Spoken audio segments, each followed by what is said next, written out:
Good evening and welcome to another Channel 8 Sports presentation. Tonight from Sayreville War Memorial Field, it's East Brunswick visiting Sayreville in a Greater Middlesex Conference Red Division game.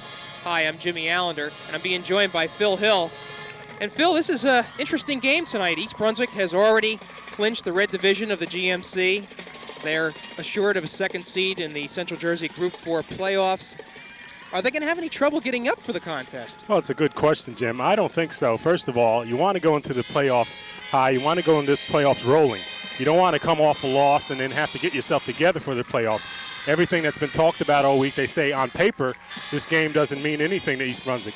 But I was standing near the fence when the team came in, and Captain Camera was leading them, and he was saying, focus. Let's stay focused. So apparently Marcus has been preaching that all week, and I think these young men are mature enough to realize that this will be an important win, even though it may not count on paper. Okay, well, and it was a nice performance last week against Madison Central. The Sayreville team, you've seen them play a couple of times against Edison. Right. What do you think of them? Well, I think they're a very tough team, Jim. I really do. You know, I've been accused of talking up teams more than they're really worth, but I really think this Sayreville team is a real tough team. They got everything going from tonight. First of all, it's senior parents' night tonight. I don't remember the last time I saw a high school have a bonfire. They had a bonfire, and the kids are very excited about that. Right. The record is 5-2-1. They have a winning record for the first time since 1968. Since 1968, and so I think, and they're loose. Sal Mastretta says they're a lot looser than he would like them to be, but they are loose, so they have nothing to lose. This is their championship game. And that's the key. Sal Mastretta, in his third year at Sayreville, has produced a steadily winning program. And East Brunswick probably is in for a nice little game tonight. Regardless, we're going to be back to you in just a moment.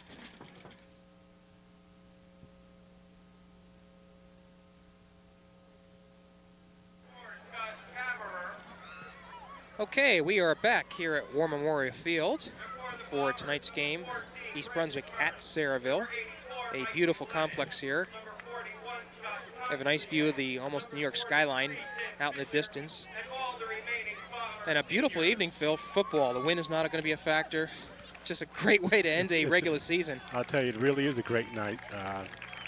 Not too cool, just enough chill in the air. Players like nights like this. It's perfect. Okay, you see a collection of Sayreville players out in the middle of the field, and then four of them have move forward just a little bit more. A couple of big players. Brendan Burke, 14, he's the quarterback. Number 84, I believe that's Mike McLennan. 41, Scott Concealet, he's a Division I prospect. And 43 is Mish. Tim Fisher. Right, Tim Fisher, I'm sorry. And let's check to see who won the toss. I was so busy looking at the names of the players. Forgot the usual captains for East Brunswick. Scott Kammer, Matt Pazinko. Looks like Gonchar was captain tonight along with Mike Pilato. Right. Okay. Called his name last week. Gonchar? Gonchar, he's a player up and coming, and he's getting more playing time and showing what he can do when he gets his opportunity. Sheldon Gonchar.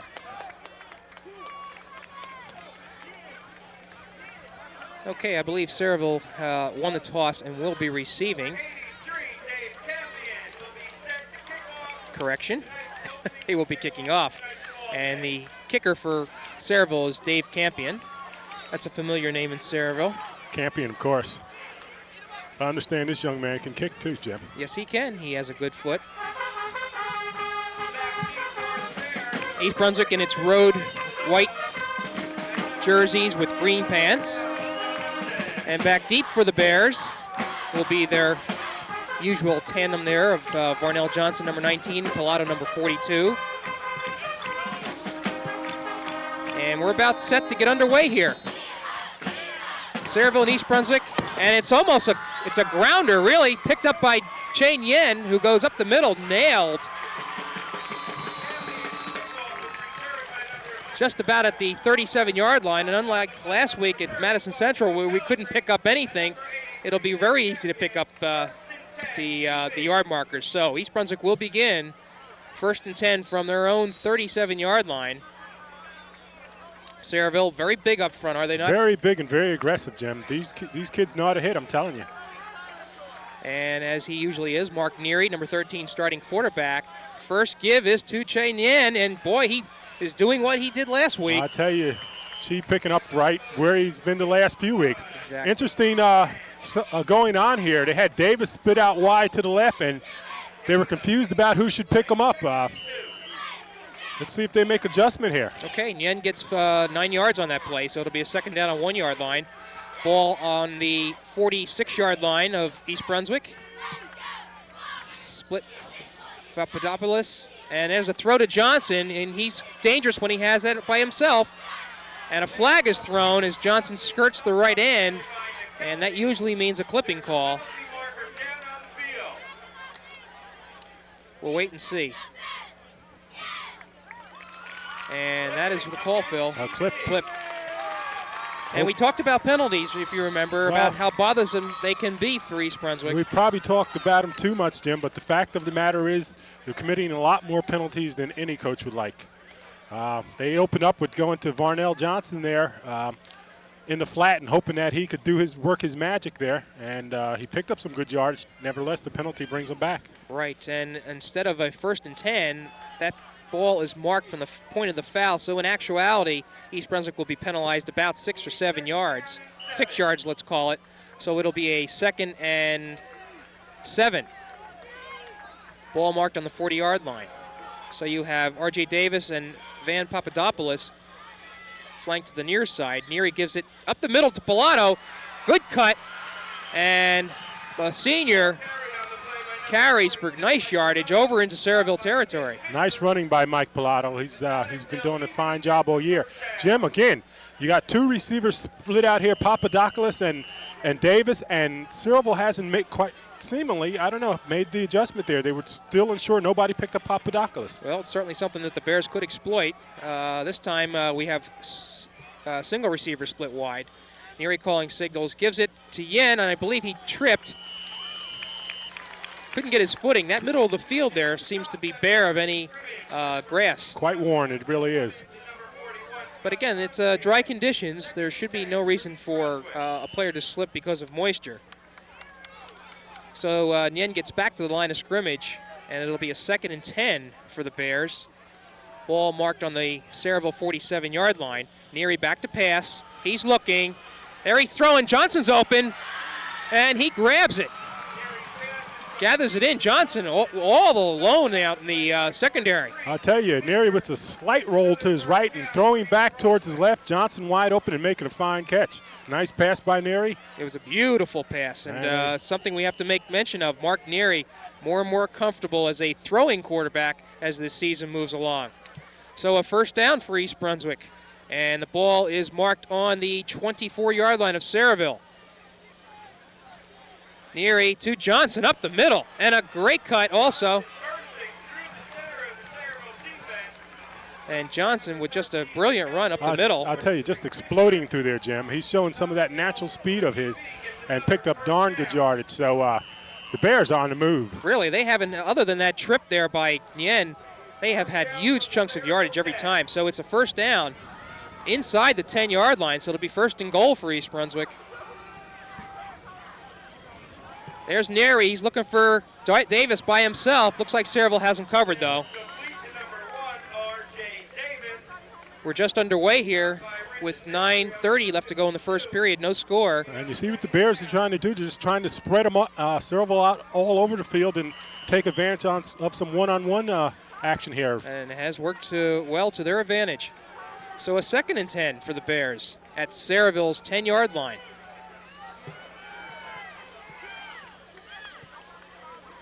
Up the middle to Pilato. Good yardage, and he's just about to the 2-yard line. And I'll tell you, I don't know that we've seen the Bears come out as aggressively, as offensively as they have on this drive here. They have been just taking it right to Sayreville. And Sayreville, I'll tell you, defensively has given up less points than the Bears have. So they're supposed to be tough defensively, but the Bears are running right through them. And they have a huge defensive line. You wouldn't know it by the way East Brunswick's moving the ball. Okay, 3rd down on the 2-yard line. And up the middle to Yen, and it looks like is he in? Yes. We were waiting for the signal, and the side judge finally raised his hands. And I have to tell you, Phil, East Brunswick made it look easy. Just a masterful drive. There's no other way to put it. A very masterful drive. I mean, we used the term workmanlike last week, and they they just took it down there like, hey, we're all business.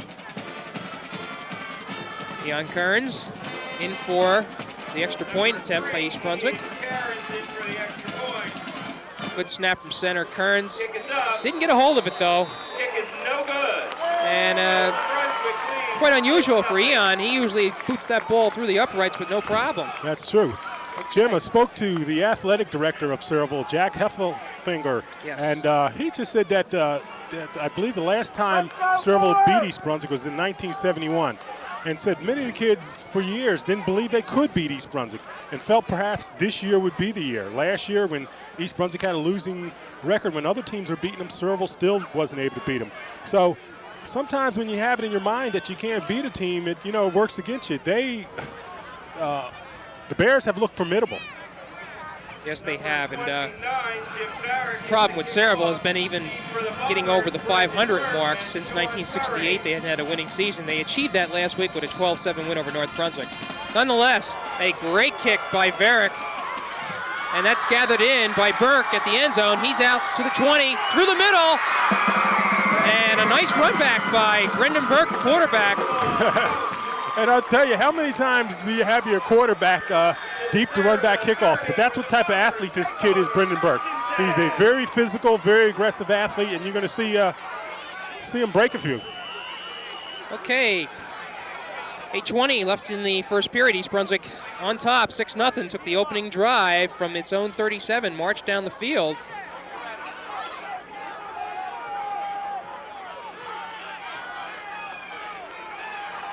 And that's Burke, number 14.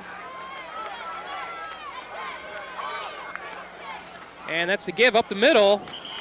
That ball was given to number 22, I believe. And that's Craig Fulton, who is a 6-foot junior. And you got Cameron Wolfskill in on the tackle early. 3 yards, let's call it, for Sayreville.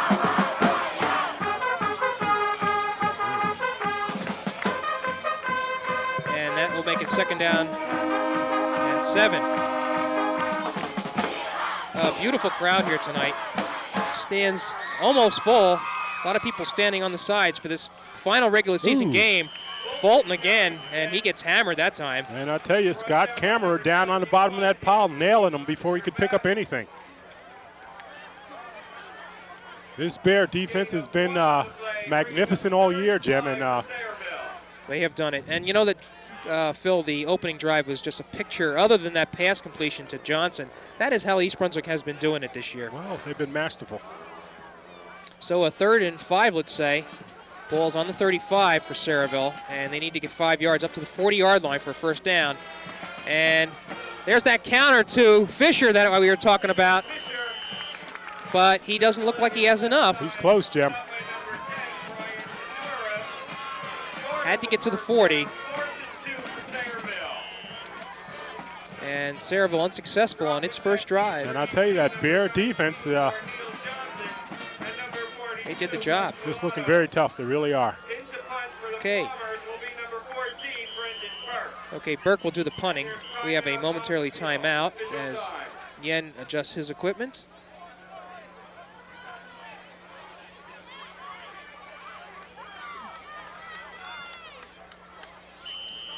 Okay, clock will continue to run. 6:21 left first period. East Brunswick 6-0. Johnson and Pilato deep, getting ready for the punt. That'll come from Brendan Burke. And he will be punting from about his 30-yard line. And he gets it away. Snap was muffled. Johnson fields it on his knee, so he's not going to go any further from there. And a nice play by the punter. I tell you, a very nice play, showing his athletic ability there and able to get that ball off Burke across the punter there, and just a fine job. And we will once again see this East Brunswick offense crank it into gear. This time they're going to start from a yard further back from the 36-yard line. They started on their 37 for the first drive.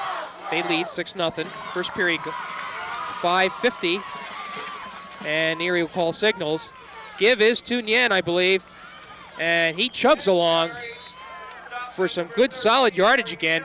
Phil, East Brunswick's been averaging at 6-7 yards every time they run the ball up the middle. Up the middle there. And it means there's some good blocking going up there. Of course, in the wishbone, a lot of it's influence, so it's reading by the quarterback. But you better believe there's some good blocking going on there as well. And we have made mention of that offensive line all season long.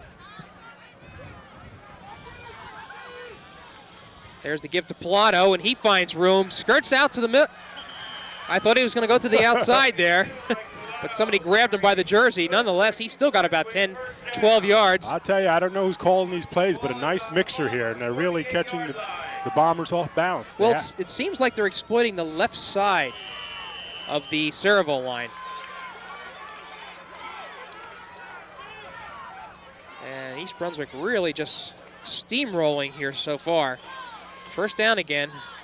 Neary to Nyen. This time he's racked up. And I'll tell you. Ball was marked at the 48-yard line of Sayreville. And I think Nyen got 1 yard on that play. That tackle, Scott Concellier. That's Concellier. He's a tough one at linebacker. He may be the Division I prospect for Sayreville. He's a roving linebacker, much the way Kammerer is. Second down to 9 for East Brunswick. Neary going to throw it, and it's blocked. Number 74. That's James Kirk with a big defensive play there, putting that hand up and knocking that ball right down. That's the way the coaches teach, and that's the way you like to see it happen. Phil, Neary didn't seem to drop back far on that. Maybe that might have allowed the. It was supposed to be a quickie, and Kirk in there very quick and just did a nice job. Okay, so that with that incomplete pass, East Brunswick will be faced with a 3rd and 9 from Sayreville's 47-yard line, let's call it.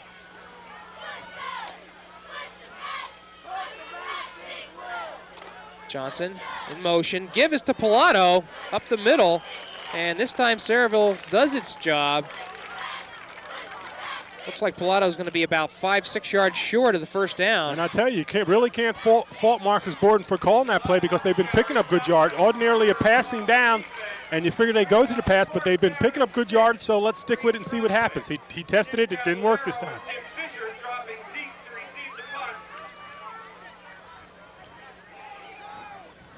Varela will be doing the kicking for East Brunswick, the punting. Gets a line drive. It almost looks like it was partially blocked, but nonetheless, he gets the job. And Matt Pazinko down there to down the ball inside the 10-yard line.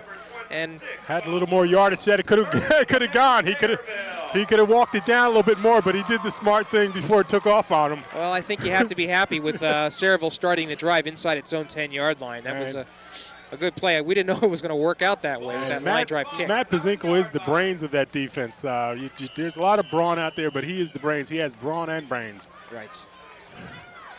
Not that the others don't. So with 3:39 left to go in the first period, Sayreville will start its second drive. They're on their own 8-yard line. And the pitch is to Fulton, and he gets nothing. As a matter of fact, he's thrown back for a loss. Mike Pilato coming up very quick to make that tackle. I'll tell you, this Bear defense is aggressive, and they know Trenton's here tonight. Trenton doesn't play till tomorrow, so Trenton's getting a good eyeful of what to expect from the Bears. And I'm sure Marcus will be down there tomorrow to check out Trenton to see what they're about. And the Trenton Tornadoes will be East Brunswick's first-round opponent. That'll be a week from tomorrow at East Brunswick. So if you want to see the Bears one more time, at least, they will be on their home field. And if they win that game, they move on to the Central Jersey Group 4 final. But Fulton is the ball carrier, and he wheels his way past the original line of scrimmage. He gets up to about the 12-yard line. He picked up some good yardage there. And Fulton, of course, is in there for Eric Warden, the leading ground gainer for the Bombers, who was injured last week and is not playing this week. So, and that was a big loss for Sayreville. Warden, a tough, fast runner for the Bears, able to break it. And they're going to miss him. He came out on one of the last plays of that game, so Mistretta was really distraught about that. A third down and about 7. Sayreville not with a first down yet. And Camera taking a chance there. Took the gamble, I tell you. He took the gamble and doing a little blitzing there. And didn't time it exactly right. So it'll be offside East Brunswick, and that'll advance the ball up 5 yards and give Sayreville what probably is going to be a 3rd and 2. And a more reachable first down. Considering their scheme of things, Sayreville is not going to do too much fancy, really. They're just going to try to hit the line here and there. Once in a while, they'll throw the ball. Burke will keep the ball around the ends, but very rarely do you see Sayreville cashing in on long plays. So it's 3rd and 2, ball on the 16, 17-yard line. And the give, it's going to be close. Let's tell you, Fulton, no, very close. Going to have to measure on this, it looks. I'm sorry. And they picked it up. They're going to give him the first down. Nice bit of running by Fulton. He had the proper lean and just picked up that all-important first down. So that penalty by Scott Kammerer proved to be what gave Sayreville the opportunity.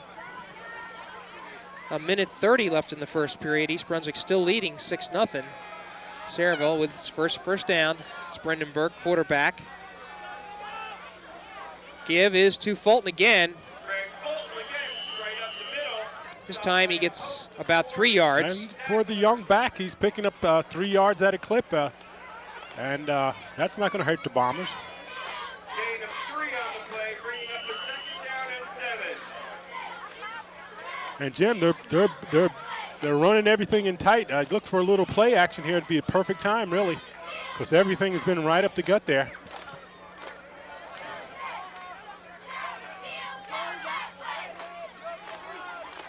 Ball on the 22-yard line. 2nd and 7. Give is, I think, to Scott Mish. Nothing. Mercy. Wow. You got Wolfskill, Adosho. And we have a player down. That's Jay Adosho, I believe. He was leading the pack there. And let's see what this is. I believe what happened is he took the helmet right in the gut, and okay, so if he's had his wind knocked out of him, that's a lot better than having a disabling injury from the legs, let's say. And as you look at Phil Hostler taking a look at Jay's done a super job this year. We talked about him earlier. All first team all red conference last year, and as a sophomore. And when you think about it, this young man is they say 160, 155 pounds. I have my doubts, but he is as tough as they come. And the nose guard, you got to understand, Jim, gets hit from everybody. You get hit from all sides. And so for him to be playing that, he's got to be awful tough. Well, Jay takes a couple of deep breaths and is able to walk off the field under his own power, and that's a nice sign. So there was no gain on that play by Scott Mish, and East Brunswick now will be looking to shut down Sayreville inside their own territory. Ball's on about the 21-yard line. And we have 30 seconds left. The clock is not running.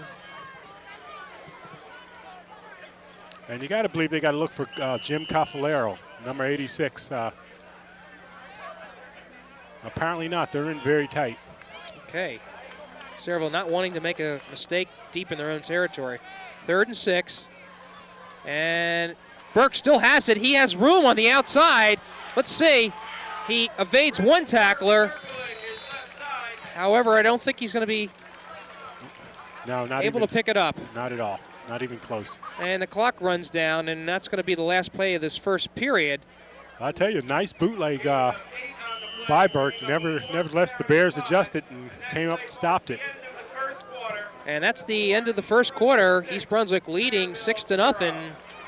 And Sayreville, when we go to the other end of the field, will be faced with a 4th down and about 6 yards to go. And so they're going to be punting to East Brunswick. Phil, East Brunswick opened up this game with a rather workmanlike drive, as we've been calling it all season long. Gives to Nyen. Pilato, it was that one pass to Varnell Johnson across the middle for some good yardage. And then they used Che Nyen for that 2-yarder into the end zone. It was just a nice drive. A nice drive, and we've been talking about that the offense is going to come around, and they're probably going to peak when they have to peak. And they look like they're peaking right now. That's a perfect time. You got to like it. Of course, the offensive line for East Brunswick this year has been Pazinko at center, along with John Leno, and Bill Nadonally has been another mainstay. Matt Skirby has been an important player for the Bears. Jim Kale, 63, has seen a lot of action in there as a starter. And these guys have played together as a unit. Okay, so second quarter about ready to begin. Brendan Burke deep for Sayreville punting. And this time he gets off a line drive. It's going to be fielded by Pilato at midfield. Pilato tries to get around in and gets out of bounds at about the 43-yard line, let's call it. And the Bears will be in good field position to begin this drive. Just underway, second period, East Brunswick with a 6-0 lead.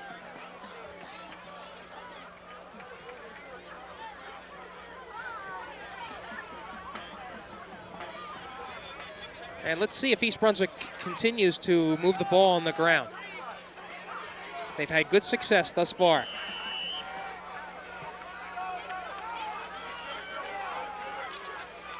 Neary calling signals. You have a double flanker to the near side. Neary's going to keep it and whirs him away. I'll tell you, it's amazing. Too bad it's not on the East Brunswick side of the field, but again, they got Davis and Papadopoulos spit out to the same side, and while someone's covering Davis, no one can be covering Papadopoulos, and you could easily hit him in the seam. Okay, well, hopefully the East Brunswick scouts on the other side will be able to see that. This time there's double flankers. Davis one-on-one coverage here on the near side. Neary gives it to Pilato, and he bounces off a couple of tacklers. I'll tell you, a host of Sayreville tacklers there. I'll tell you, led by James Kirk. Kirk, we've called his number a couple of times. Might give him a yard on that if best. So the Bears will have another 3rd and long situation, 3rd and about 6. They are in Sayreville territory, however, on the 38-yard line.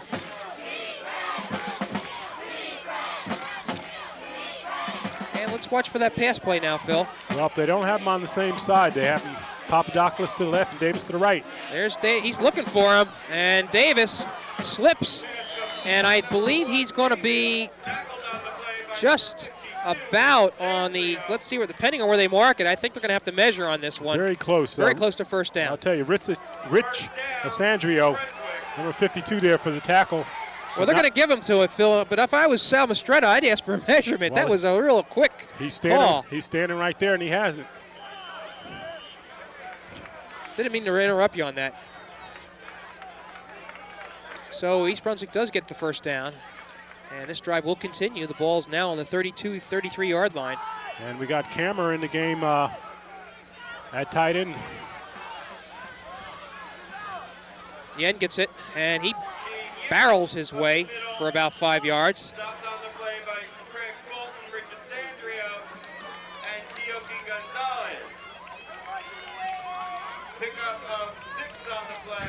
They'll give him 6. 6 yards by Chin, and that's what he's been averaging. Well, you've got some big bookends here on the offensive line for the Bears. Skirby, number 60, is at right tackle. And he definitely knows how to move people out.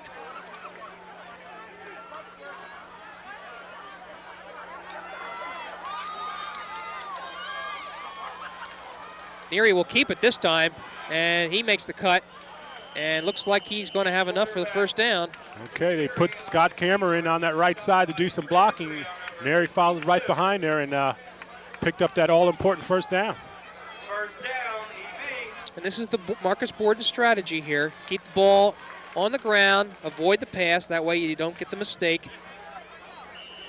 And so the Bears will start another series here. First down, the ball is about on the 23-yard line. Give is to Johnson. Johnson sticks his head down, and he'll have about 3 to 4 yards. Good hard 3 yards for the young man.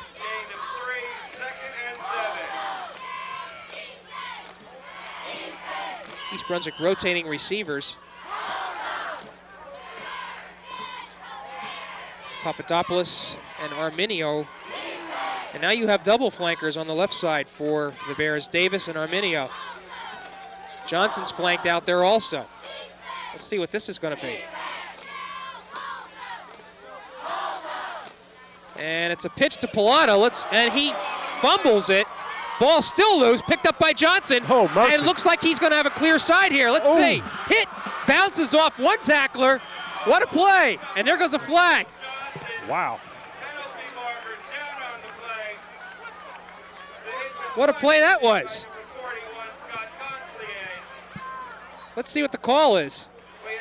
Personal foul against Sayreville, so they're going to tackle on 15. I guess it's piling on. Something thrown in that pile very quick, but I tell you, what a play. After Varnell Johnson picked up that ball, he ran into Rich Sandrio, number 52, a linebacker. And Sandrio is the one who stayed down on that field for a little while, surprisingly. We talked about how tough Varnell is, and he showed it right then. And then came back to see if Sandrio was all right. What a play. It started out with Neary looking like he's going to hold it. He pitches back to Pilato, who fumbles it. Somehow Johnson picks it up and finds a seam on the right side. With the penalty, East Brunswick's now on the 7-yard line. Yen gets it and will only get 2. East Brunswick knocking on the door once again.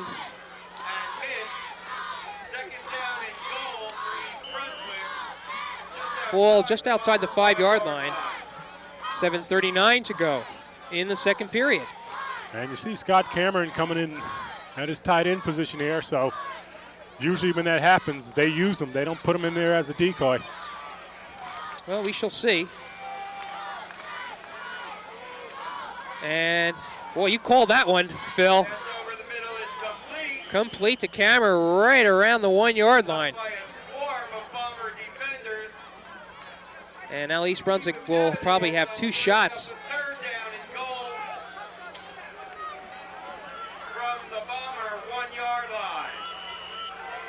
And you can watch for number 85 perhaps to get the ball, although any one of those East Brunswick players can get it. Everybody's been picking it up, you're right.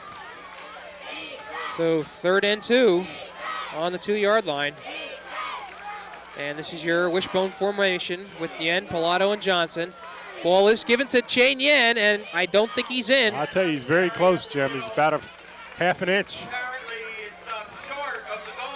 He was stopped. Okay, so East Brunswick faced with a 4th down and on the half-yard line, and I think they're going to talk about it, Phil. Okay, I don't know what this what there is to talk about. Either you go for it or you don't.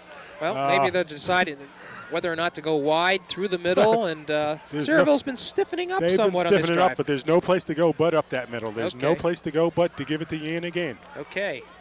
That's the call, and Yen again. We've been calling his number this entire season, and East Brunswick has used that play dependably.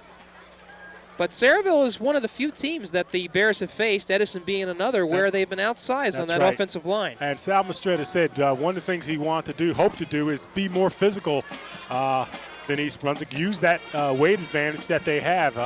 They haven't been able to do it thus far, but let's see what happens as the game progresses. And you see Borden somewhere in the middle there. There he can just barely catch him, pouring the team on.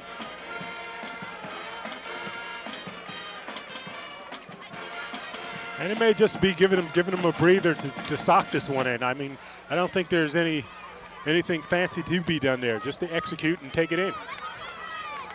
So we shall see what East Brunswick decides.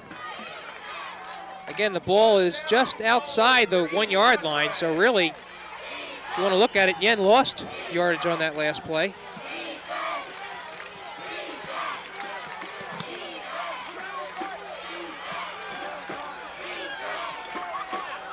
Neary calls signals, and the give is right up the middle to Chane Yen, like you said, Phil. And this time, East Brunswick cashes in, and that's the second time tonight that Chane Yen has scored from 1 yard out. So East Brunswick jumps out to a 12-0 lead, and let's see if they go for 2 points. If they do, it's going to be off a fake because Ian Kearns is out there, and they appear to be going for the kicking point.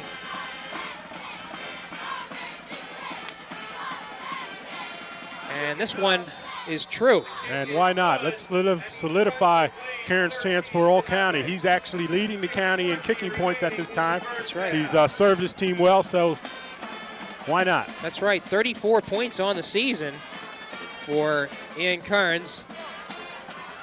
And more importantly now, his kick gives East Brunswick a 13-0 lead with 6 minutes and 20 seconds remaining in the second period. So any thoughts of a letdown by East Brunswick were quickly dispelled with that first drive, and they look like they're continuing to move. They're continuing to move. They're continuing to stay focused. You got to like how they're prepared. Sophomore Jim Varick, as he usually does, will kick off for the Bears. Be looking to boot that ball into the end zone. Burke is one of the deep backs, along with Sean Curry, and I believe it's Curry that's going to be fielding that ball. Gives it to Burke, but nobody was fooled there. Varnell Johnson, I'll tell you, Mr. Everything. He does it all. And you can see it in Varnell Johnson. I think he likes defense as much as he likes offense.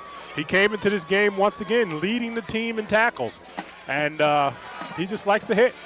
I'm just so impressed by how he utilizes his speed, and this year especially his toughness. So Sayreville will start from deep in its own territory on about the 17-yard line, it looks like. And they're going to have a long way to go.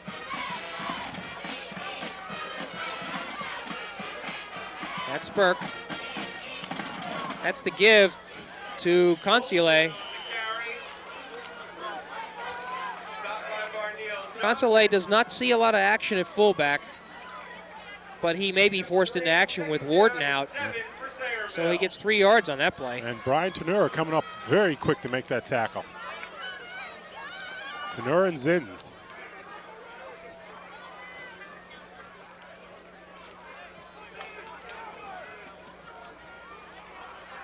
Defensively on that line for East Brunswick, Gervavac, Dixon, Zins.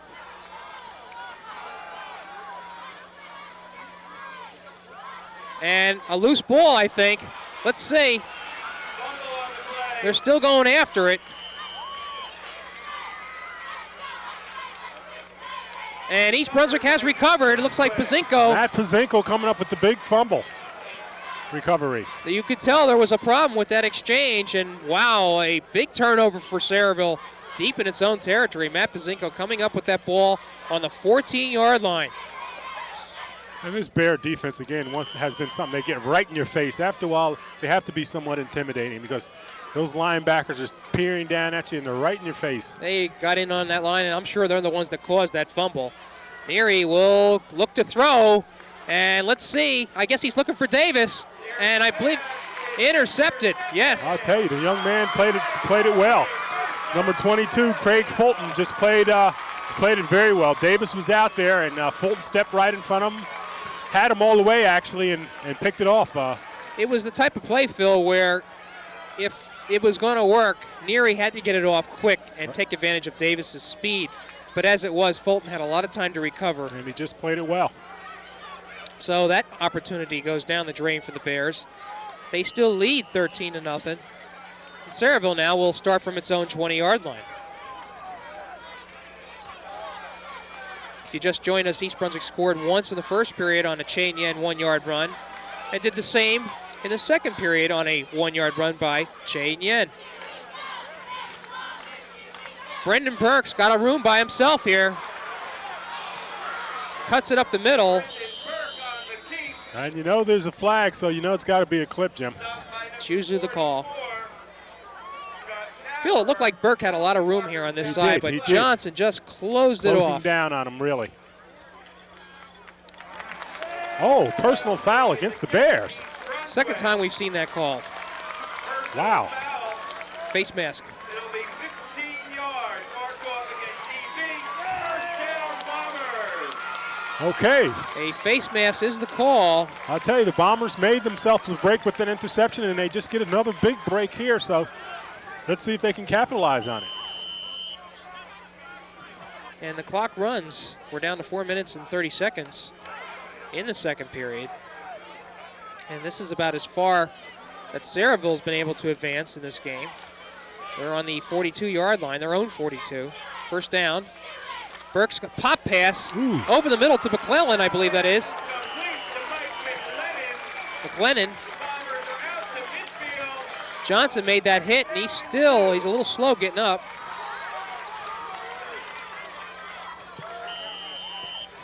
And Sayreville's starting the semblance of a drive here. They got 8 yards on that play, and just about at midfield. They have not yet been in East Brunswick territory.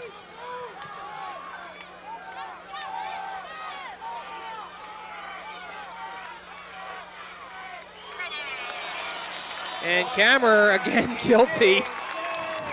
I'll tell you. Boy, Scott really has a penchant for doing those types of things. He has a penchant for doing it, and I guess it just, and we've seen it a lot by him, but you got to balance it with the times when he does time it right and make something happen. So it's something that you live with. Right. Sometimes he times it right, sometimes he gets caught. So give Sayreville a first down there as a result of that offside. And now they're on the East Brunswick 45. This is definitely their best penetration. Burke back to pass. And looking for Fisher, but it was overthrown. Really the right idea here. Sayreville's been getting very little success on going up through East Brunswick's line, and they have to open things up a little bit. I really believe they have to. Now, again, I believe when you have nothing to lose, and this is their playoff, I'm surprised they just haven't been wide open and come with all sorts of things. Well, we may see it now. It's second down and 10 yards to go, so it looks to be a passing situation. As you can see, Brendan Burke, the quarterback, likes to roll out. He's probably the quickest man on the field for Sayreville. He's back to pass. Almost caught, but he gets away. Kammer able to get him. Fine recovery by Scott Kammer. Really.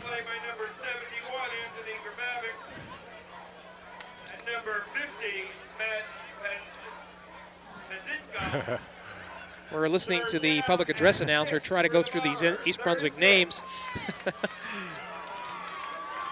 Didn't even call Scott's name on that one. That was the most interesting thing. Anyway, Burke gets 3 yards on the play, and it's now a 3rd and 7 situation.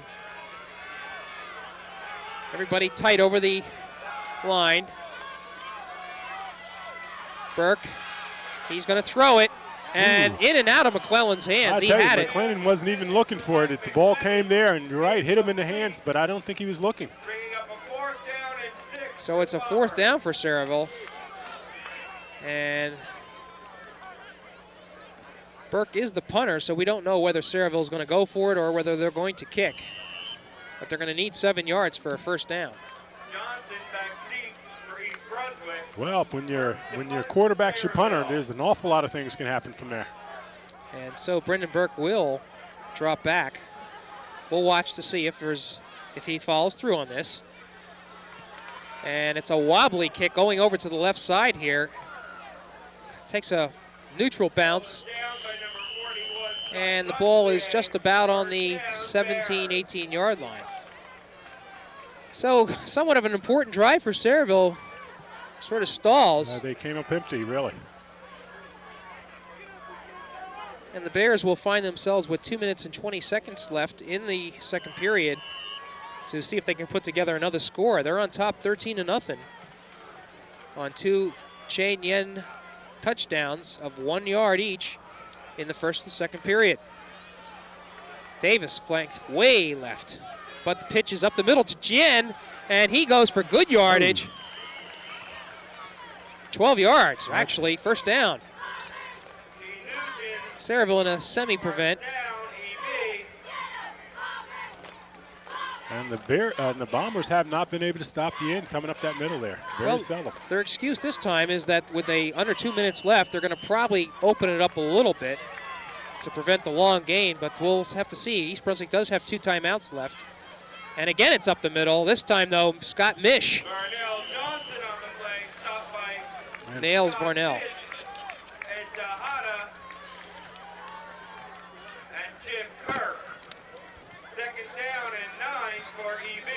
Clock continues to run, Phil.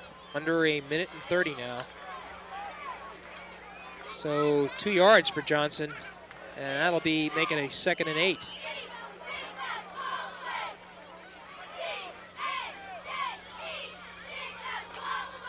Johnson and Davis split to the left, so we'll have to watch this one. Counter. You saw it, Pilato. And Ted Tejada in on the tackle there on the counter. Counter went nowhere. 3rd down and 5 for East Brunswick. So we'll make it a 3rd and about 5. We're under a minute now, left in the 2nd period. Look for East Brunswick to try something a little deep here. No, a give to Pilato, and he gets good yardage. It's a 1st down. And now I think we're going to have a timeout called by East Brunswick. East Brunswick, timeout, EB. Well, the Bears hoping to pop one there. They did pick up some good yardage, but of course, maybe they're just trying to get in field goal range, Jim. Well, right now they're on their own 44-yard line, so they have quite a ways to go. But nonetheless, it sets them up for at least 4 good opportunities to get that ball in field goal position. And they're going to talk strategy, probably call a number of different plays. The run has been working very successfully for them, but they're going to have to move it very, very quickly here. And we keep looking for them to do something to throw it out there. But you got to remember, Trenton is here. I don't think Trenton's had too many chances to see the Bears, just like the Bears haven't had too many chances to see Trenton. So Marcus may be want to show very little. It's a good thought, really. To keep Trenton guessing. I don't know whether they exchange films or not. I don't know what the rule is in that regard, but you know Trenton's here, so Marcus may be just showing him that running game. All righty, so with 38 seconds left to go, East Brunswick will start from its own 44-yard line. And it is just a gift to Jayden Yen, and they're going to have to call their last timeout now. And you got to believe that's what it is. Trenton, the one thing I know about Trenton is they don't pass much either. Their leading receiver has about 9 receptions for the year, according to the Trentonian. And so we're going to see a big running game, and probably the Bears, who do have a passing game, is going to hold on to some of that until.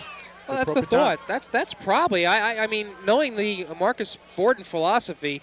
You never know what he's going to do, and he may be showing this running game, but if the elements are on his side, he can easily launch into a passing game with no problem. So I'm not sure Trenton's going to be lulled into that.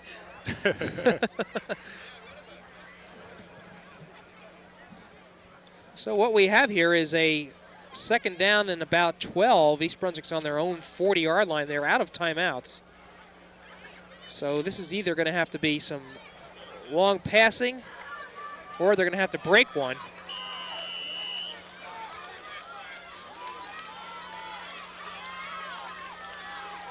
And it's a conservative. It's give to Pilato. He's up the middle. He's got good yards. And now East Brunswick will have to try a hurry-up offense here. 24 seconds. And here they come. And they're trying to work for that field goal, Jim. Right. Clock will start when the official winds his arm. And here we go. A give up the middle. Pilato fumbles again.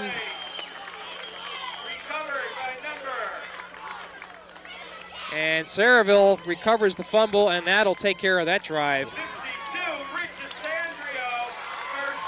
Not once did the Bears put that ball in the air in that drive. As I said, you got to believe that they were playing to get the field goal. As I said, they realized Trenton is here. They don't want to show too many of their pass routes. Trenton had no reason to be watching the Bears during the year, nor the Bears Trenton, so they don't know too much about each other. So why show it? Okay, 17 seconds left, and you wonder if Sayreville is going to play conservative on this. They have nothing to lose, as you mentioned, Phil.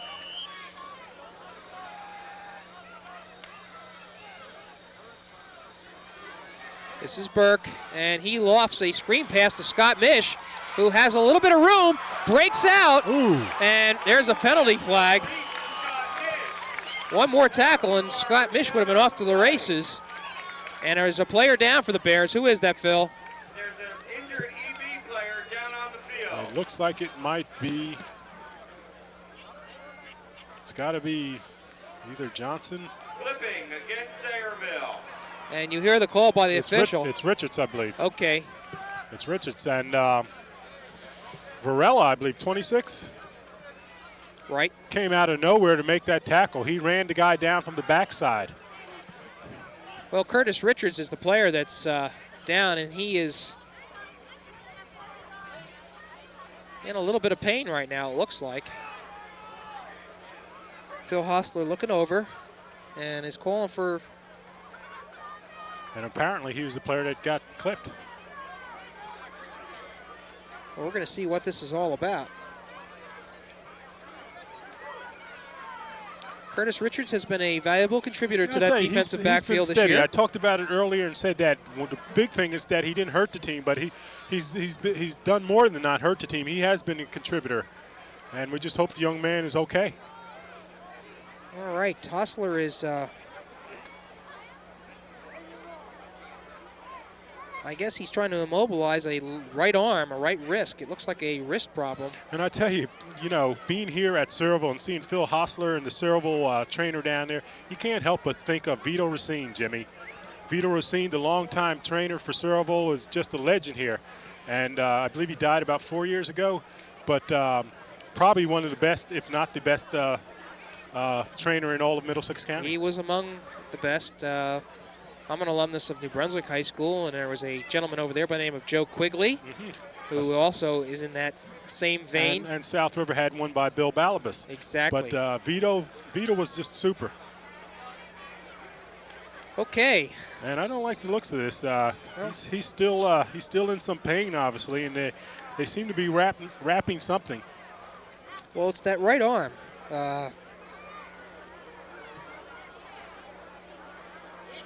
And what this will do is bring this game to a screeching halt with 7 seconds left. And again, they're going to take as much time as necessary to make sure the young man does not incur any further injury. And they appear to be calling the first aid squad. Apparently they're going to call the truck in on the field here. And you see John Emery standing over him. We just really hope it's not too serious. Phil, while we have a moment, we should send our congratulations to the East Brunswick girls soccer team. Again. Who captured the Central Jersey Group 4 championship, won their state Group 4 semifinal game against Willingboro, and will be looking tomorrow to wrap up another state championships, tomorrow being Saturday, against Bayonne. And our congratulations goes out to the Lady Bear soccer team. I'll tell you, Lou Costa just does a super job year in, year out. Of course, he has some talent, but still, to have him continually win and win, Jim, is just amazing. They are a superb team. I've had a couple of opportunities to watch that team. Of course, we brought them to you on Channel 8 earlier this year. And now you see Marcus Borden coming out on the field. And I'll tell you, few things go through your mind. You don't want to see injuries at this juncture. You don't want to see injuries anyway to anyone.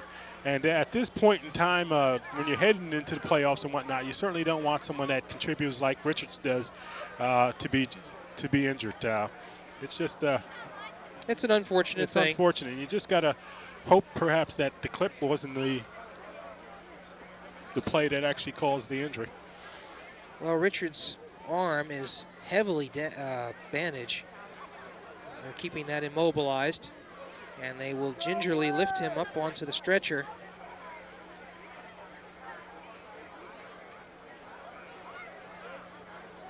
And I can assume that that's all we're going to see of Curtis Richard for this evening, definitely, and most likely for the rest of the season.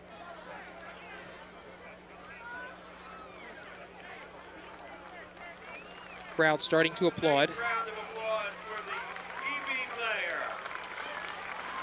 And you see his teammates coming out there, and you know what they're saying. Hey, Kurt, don't worry. We're going to carry on, man, for you.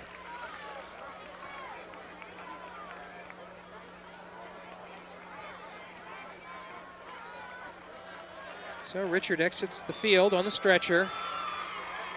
And we have but 7 seconds left to go in this game. Excuse me, first half. East Brunswick on top by a 13-0 score. They've done it as they have all season long, predictably on the ground with 2 long drives. First and long for Sayreville. Both resulting in 1-yard touchdown runs by Chen Yen. So 13-0 the score. This will probably be the last play of the first half unless Sayreville throws it. They do not. It's a running play, so that's going to do it. 1 second, 0, and that'll do it for the first half of this game between East Brunswick and Sayreville. The Bears, with their 7-1 record, out on top 13-0.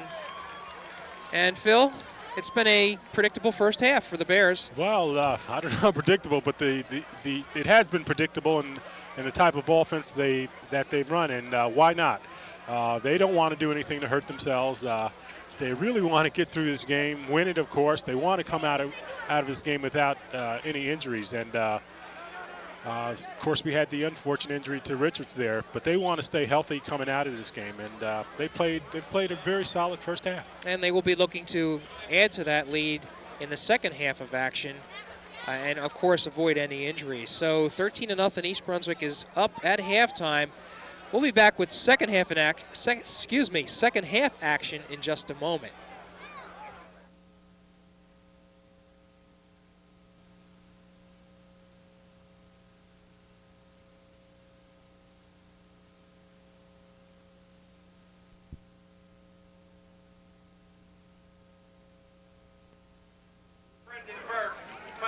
Okay, we are back after a exciting halftime performance by the Sayreville Band.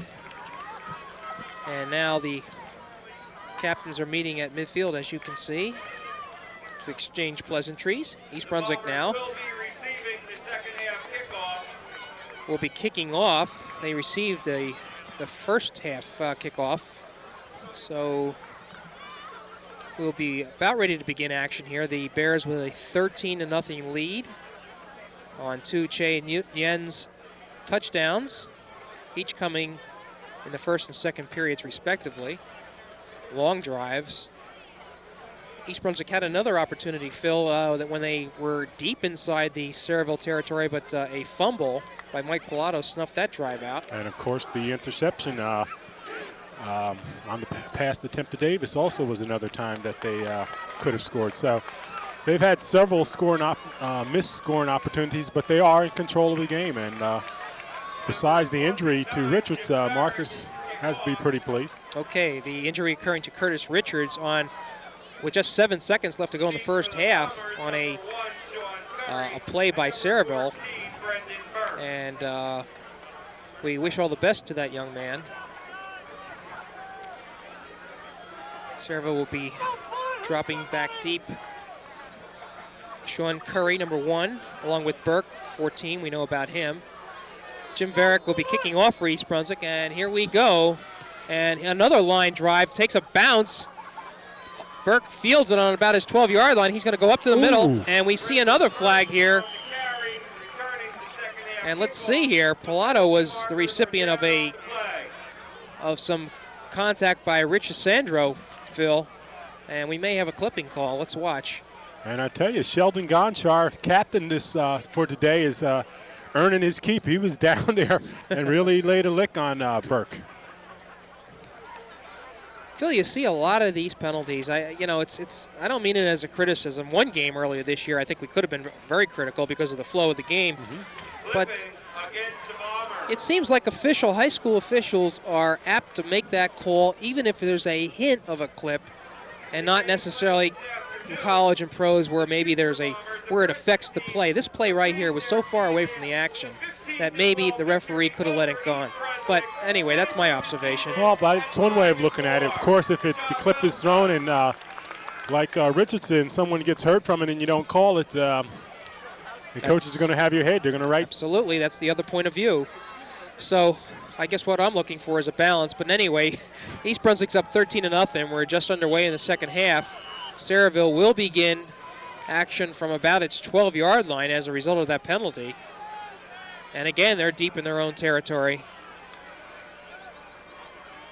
This is Burke, and a give to Scott Mish, 46. He rounds his way up the middle for some fairly good yardage. And you got Wolfskill, Johnson, Camera, and a host of Bear tacklers in on the tackle there. Right, Mark Wolfskill. We haven't called his number tonight. And Wolfskill's been steady all year. I tell you, he's been one of the leaders on that defensive line, and he's been doing the job all year. You got to like the way the young man plays. Okay, taking the place for Curtis Richards is Varick, number 29. He's the sophomore, and he has seen a lot of action this year. So a second down and 8 yards to go. Excuse me, 2 yards to go. That was an 8-yard gain for Sayreville, but this time And Burke is racked up. I'll tell you, Matt Pazinko blowing in from the offside and sacking Burke. And I tell you, Matt Pazinko, we talked about it before.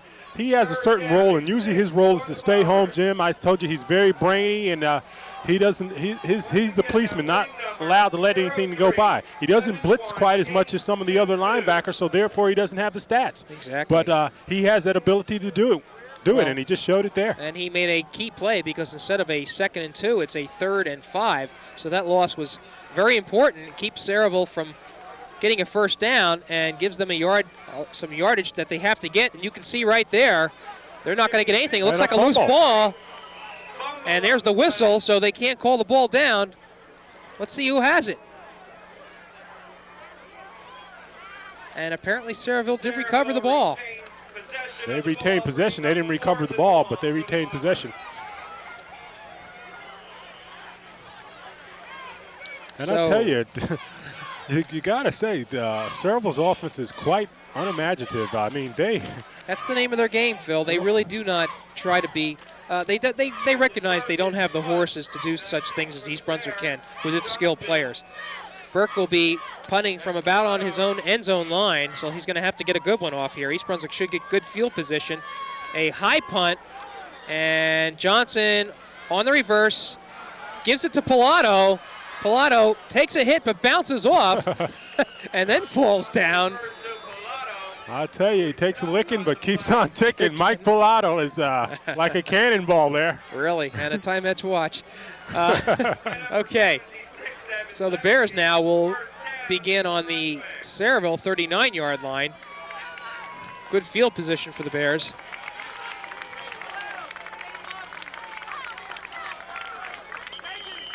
And let's see, we have a momentary timeout here.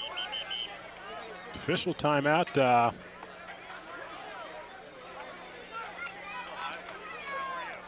The official is pointing to number 53. I'm not quite sure why.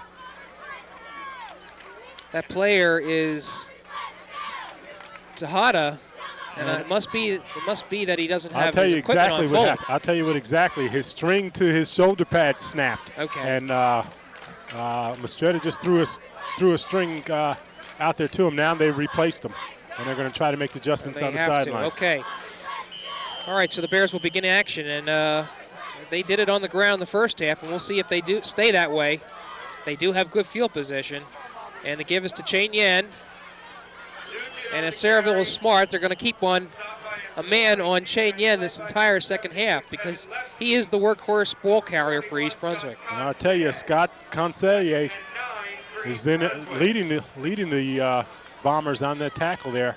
I tell you, it scared me because Chin was standing up and then someone came to take a shot at him. There's a time to fall if you can. It's about 1.5 to 2 yards on that play, so we'll call it a 2nd and 8. Ball's about on the 42-yard line. Just about 9 minutes to go in the third quarter. East Brunswick ahead 13-0. Neary calling signals. Long count. And he keeps it himself here. He's got a little bit of room. He cuts it and gets near the first down marker. I think he's going to have enough. It depends where they mark it. Very close. Tim Fisher in on the tackle, but I think it's going to be very close, Jim. Well, they're going to have to measure. Official is calling for a measurement. Ball is just about on the 28-yard line now. Once again, that winning 50-50 number. A nice move, a nice keeper by Mark Neary. And we've seen him do that before, Jim, Please report to the and press pick up good box. yardage. It's one of the weapons that East Brunswick has. Of course, Mark has also been known to pull up on that and loft a pass after the defensive player has committed. Ball looks to be a little bit short, maybe by the head of the football. So the Bears, of course, will go for this. The Bears are inches short of a first down, bringing up a third down. And again, keep your eye on the right side of the East Brunswick line, where one Mr. Matt Skirby holds fort at right guard. And let's see if number 85, Chenyenya, gets it. And he does, but he gets it on the left side. And I think he just has enough to get it. He did. Consigne. Consigne. Coming in low to make that tackle, but I think Ian may have picked it up. Yeah, he has enough. Just about a yard gain on that play. So the East Brunswick drive will continue with 8 minutes left to go now in the third quarter.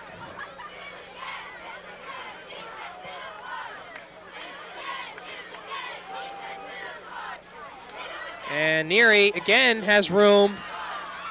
And a nice run to the outside, cuts it in now. And let's see, I think he's got enough for the first down. I tell you, Neary, quick of feet, is showing good quickness tonight. Well, let's see now. There's a Sayreville player down, and that's Fulton, I think. He's holding his arm. There's an injured Bomber player down on the field.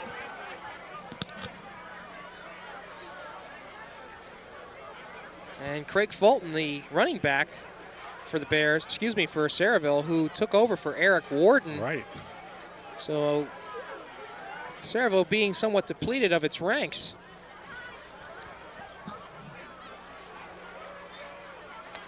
This is the same type of drive that East Brunswick has utilized in its first two scoring opportunities. Nothing really fancy. Neary perhaps keeping the ball twice more,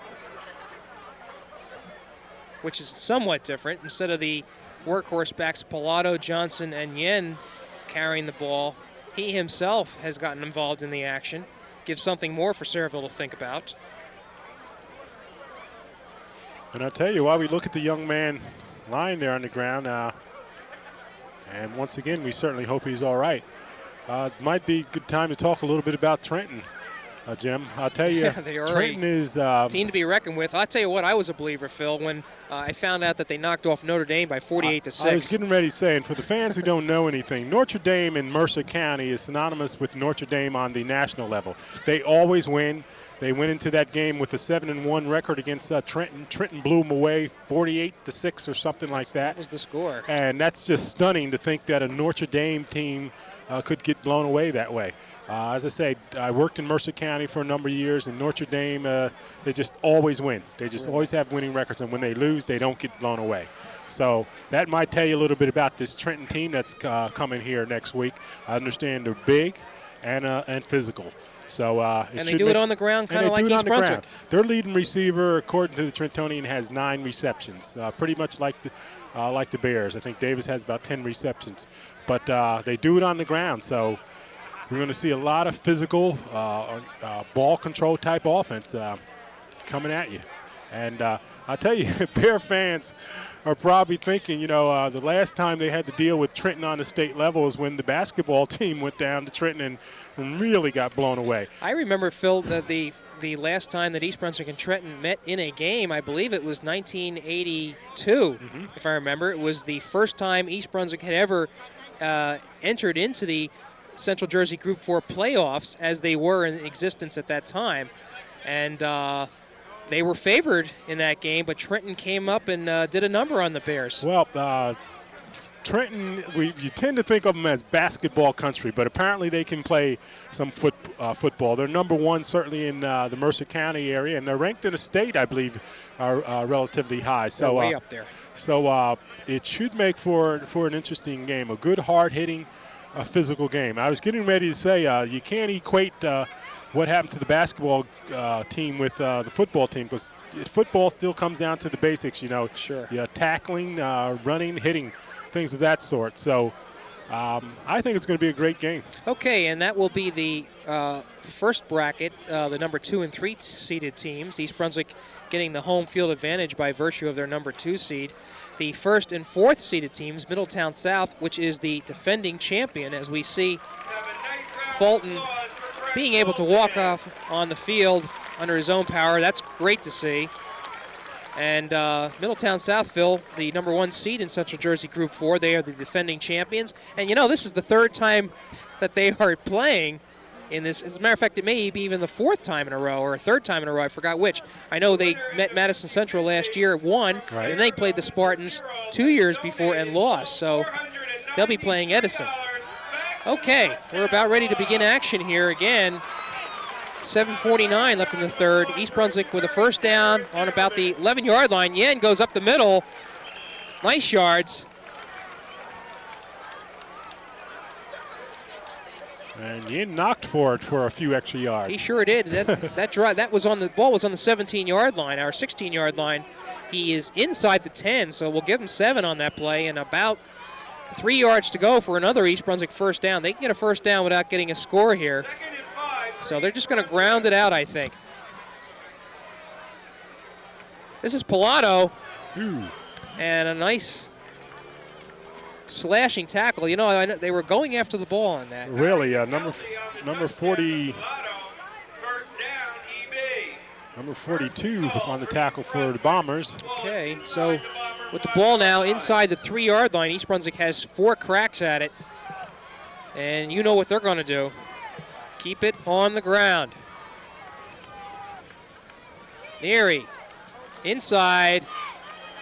And Yen again. Guess who? Yen again. And I'll tell you what, this game is going to be easy to write. This time, Chain Yen goes from 3 yards out, but it's basically the same type of play. East Brunswick with that nice offensive line, overpowering Sayreville, and now with that touchdown, extends its lead to 19-0. This touchdown coming at 6:57. Ian Kearns in for the extra point attempt, and this one is through. So Bears will now have a 20-0 lead, a comfortable margin, you would think, at this point. And the Bombers have got to be a little bit stunned now. They've only given up 71 points all year, and here in the 3rd quarter you have the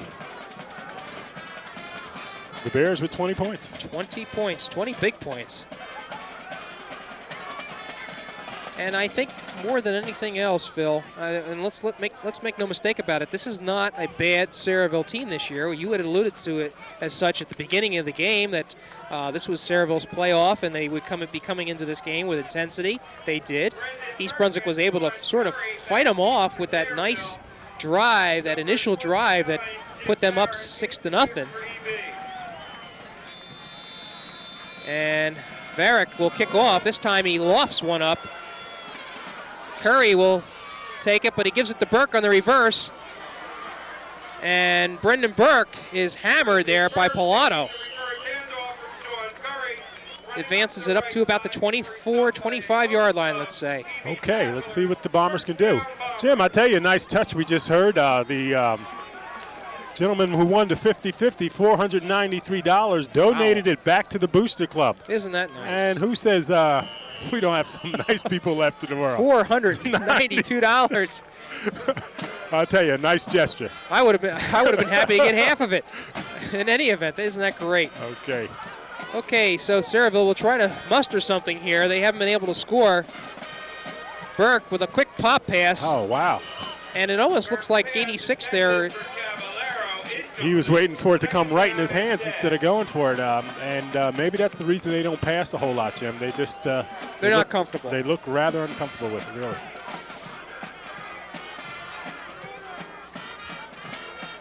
And but let's say something for that Bear defense, though. They cause teams so much disruption. Hey, they have been ferocious. And they're only getting better, really.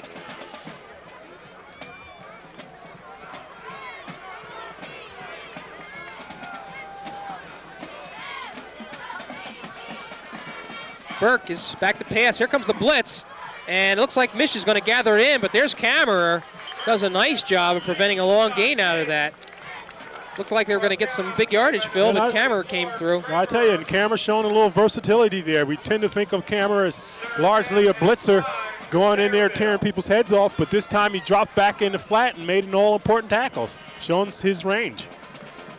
So instead of a first down, Sayreville gets 6 yards out of that, and it'll bring up a 3rd and 4. Ball's on a 32-yard line, 30-yard line. And this, Phil, you got to admit, this is a must first down for Sayreville if they want to do anything in this game.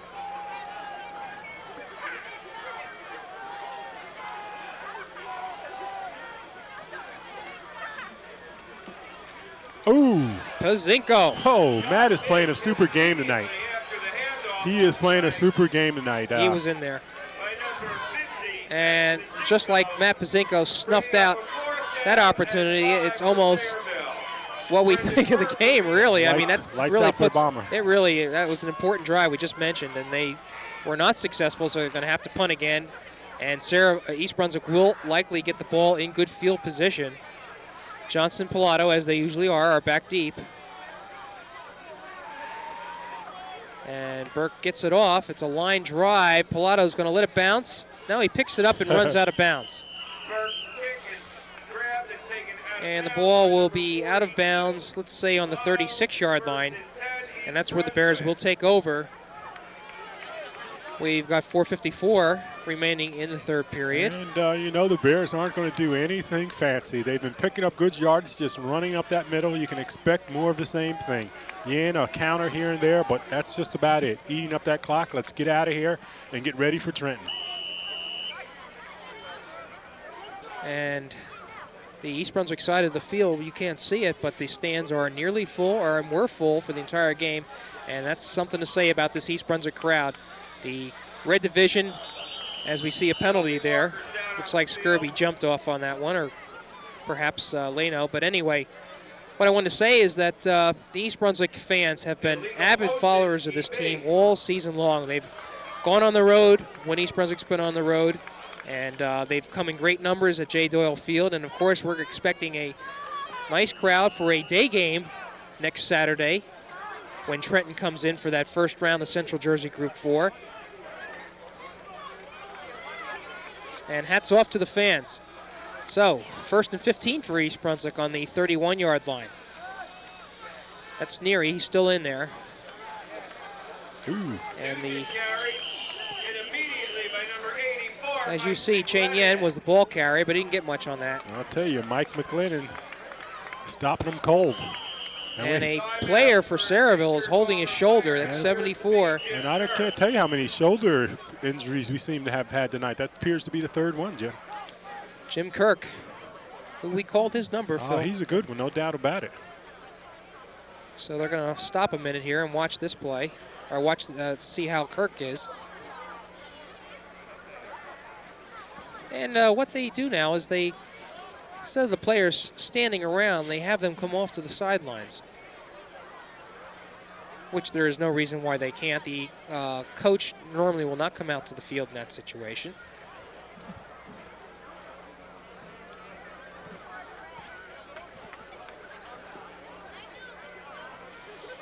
And the young man, Kirk, seems to be all right, and he's coming off the field. Okay. And that's where the Sayreville team is. In the midst there, you can see Sal Mastretta, the Sayreville coach, and what a fine job he has done with this program. He's done a super job, and the town is all aglow. First winning season since 1968. And that's the first stepping stone. Okay, 2nd down and 14, we'll call it. East Brunswick needing 14 yards for the first down. Neary, one deep back this time. And he will roll out with the ball and pitches to Johnson. A great pitch, really. And Johnson was nailed. Just at the last moment before Neary was tackled, he flung the ball out there. Johnson was on the end of that. And as you say, Phil, he got nailed. He got nailed, but good. Nonetheless, he gets up. And the gain on that was about 5 yards. So East Brunswick is still left with a 3rd and 8.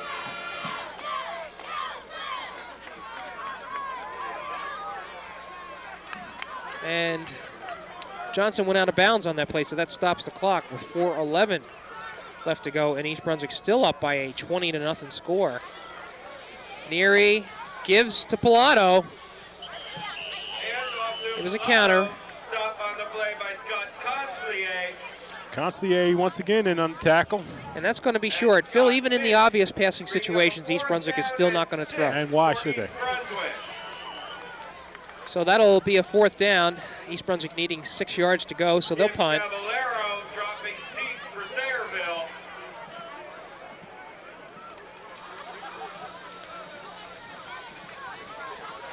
Bob Varela back to punt for the Bears. Here's the rush. And the punt, not too long, high, takes a East Brunswick bounce and is finally down on the 43-yard line from Sayreville. That ball did not travel too far. That was not one of Varick's best punts. Not one of his better ones at all. Okay.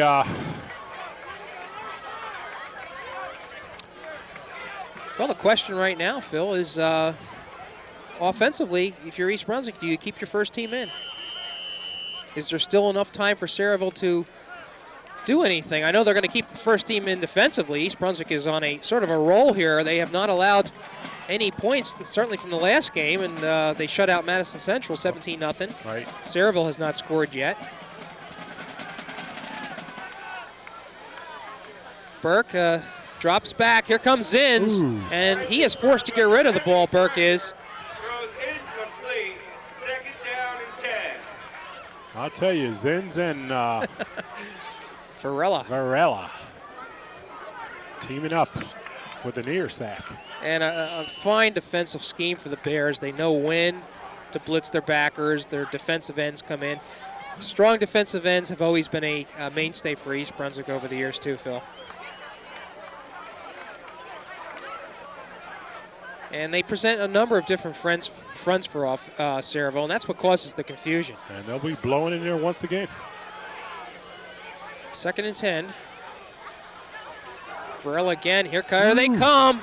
Mercy. And that's Wolfskill. He's the first one to get him. And he is joined. Zins again. Varela. And that was Brendan Burke being snowed under. And we knew it was going to happen, Jim. They're just pinning their ears back and letting it fly, and there's not much the Bombers can do about it. Well, that was a loss of about close to 20 yards on that play. So this is going to be 3rd down, and they're going to have to get to Old Bridge to get a 1st down. All right, a play being sent in by Mistretta. Sayreville's going to have to get this play off. Clock is running down to 2 minutes left in the 3rd period. As we mentioned, East Brunswick with a 20-0 score, and touchdowns by Chane Yen in the 1st, 2nd, and 3rd periods. So we'll be looking for another one in the 4th quarter. Burke rolls out. We got a flag, and the throw. The pass was intended to, I believe, to McLennan, but Kammerer was there. Once again, Kammerer dropping back off the line, showing us again a little bit more of its range. Almost the interception there. He was ready for it. And then Scott Kammerer, we talked about him a lot. We talked about his penalties. We talked about him being a little overly aggressive at times, but he's been a player all year. And Scott had goals that he set for himself for the year. I don't know if they'll come true, but one of them he wanted to win the Red Conference. He wanted to get in the state playoffs. He wants to make All-County, and he wants to participate in the All-Star game at Rutgers Stadium. North-South All-Star game. Right, and every young man's dream. So he's on course. Whether they'll all come true, we don't know, but he's had a super year. Okay, so with that incomplete pass, Sayreville is forced again into a punting situation. Burke gets that bounce one, and a line drive. Picked up, no, and it went off. Mercy. Varnell Johnson, that was unfortunate. I'll tell you, unlike Varnell. He was a little indecisive about what he wanted to do with that, and that's what often happens. Well, we're not there, we're not down there, but he was right near the sideline. We don't know if one of the coaches yelled, hey, don't touch it, get it, and sometimes you can get confused trying to do whatever you're told. It just was not a Vernell Johnson type play. So Sayreville will try to take advantage of this opportunity. They get the ball now on the East Brunswick 42-yard line. And I'm sure Brendan Burke is going to be throwing it, as I'm sure East Brunswick's going to be charging in. We'll watch. There's the handoff to Scott Mish. And nothing. You got Gerber back. 71, Anthony Gerbavic. Second down and 9. And I'll tell you, if anything, East And Brunswick Zins. defense is getting stronger They as are. this They game seem moves to be. on. We're at the 1-minute mark of the third period now. Well, the Bombers ran that to try to offset some of that blitzing Bear defense, but they're going to have to go back to passing, and the Bears are going to still be blitzing. Burke, quick pop pass. That's the Cavallero. He makes a quick turn, avoids one tackle, but Johnson is there. Okay, and be careful, Varnell.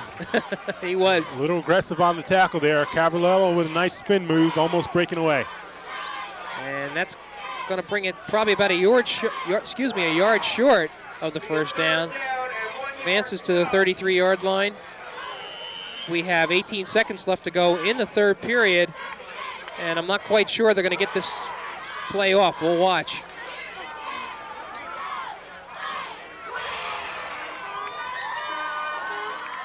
Burke. And will he get it off? No. Clock just ran out as Burke was going to take that snap. So that is the end of the third period with East Brunswick in front by a comfortable 20-0 margin. And Phil, what do you think the objective of this fourth quarter is going to be for the Bears? What do they want to do now? Get it over with. Get it over with and get out of here. Like I said, they have avoid injuries. Avoid injuries is the main thing there. You know, they've sharpened up the running game the first three quarters. Execution has been great. Defensively, they've done just about everything that they want to do. So right now, what you want is this quarter to be over with, so you can get out of here and start preparing for Trenton.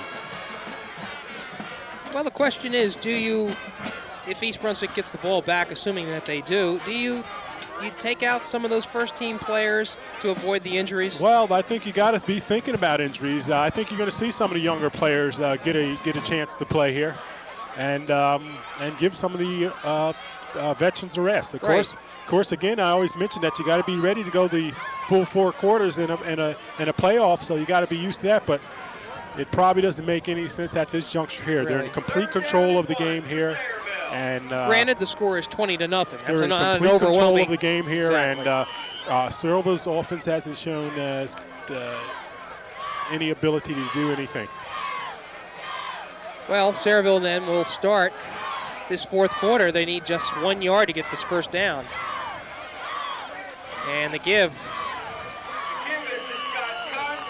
Okay, Consolé was the ball carrier. We weren't quite sure. And I think he may have enough for the first down.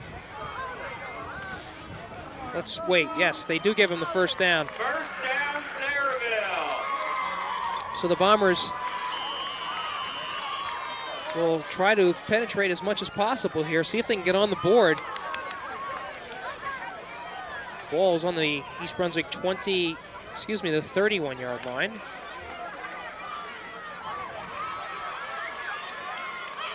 They got to get in, and they got to score 3 times.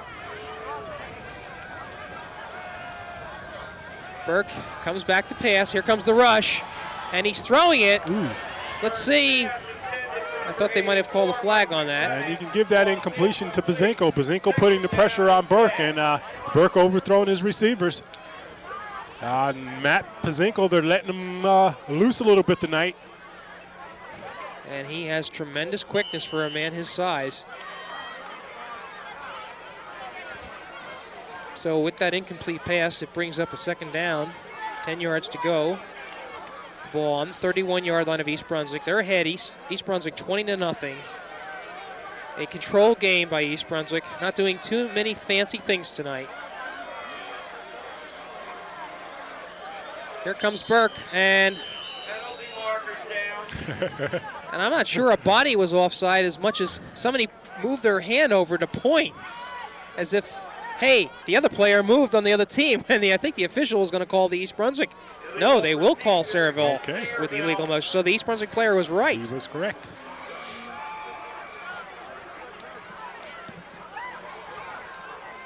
And Jim, I'll tell you, I wish we had that bonfire right now because it's starting to get a little chilly. It is getting cool. up here on this roof. I'm glad I brought the warm coat with me. Oh, wow. Okay, with that 5-yard penalty, it makes it a 2nd and 15 for the Bombers. Burke with a quick pass, and let's see, almost intercepted. Varick was the one who tried to pick that off. And nearly did.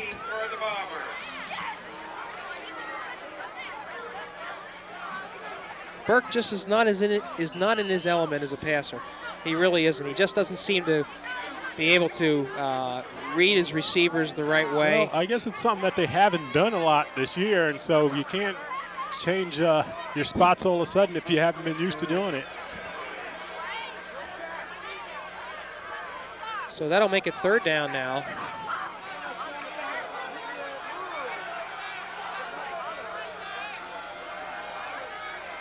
Same play, essentially. This time, almost picked off again by Bear. I'll tell you. Wow. They came right back to the same side. I'll tell you, maybe the 3rd time's the charm. If they come back there, look for them to snatch it. The intended receiver on that play, number 42. And Brian Rathbun. So this is a 4th down, and you got to think Sayreville's going to go for it. They're in East Brunswick territory. They're down 20-0. There's only 11 minutes and 20 seconds on the clock.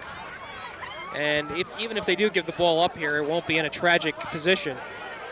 So a 4th and 15 for Sayreville. And a flag for a delay of game. Wow. And that won't change things too much. Not at all.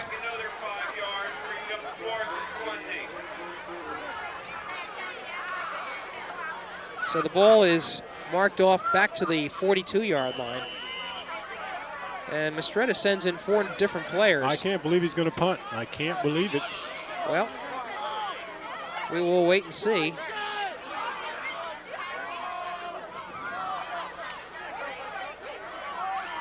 And it's got to be a fake, Jim. Okay. It's got to be a fake. Well, East Brunswick surely will be watching.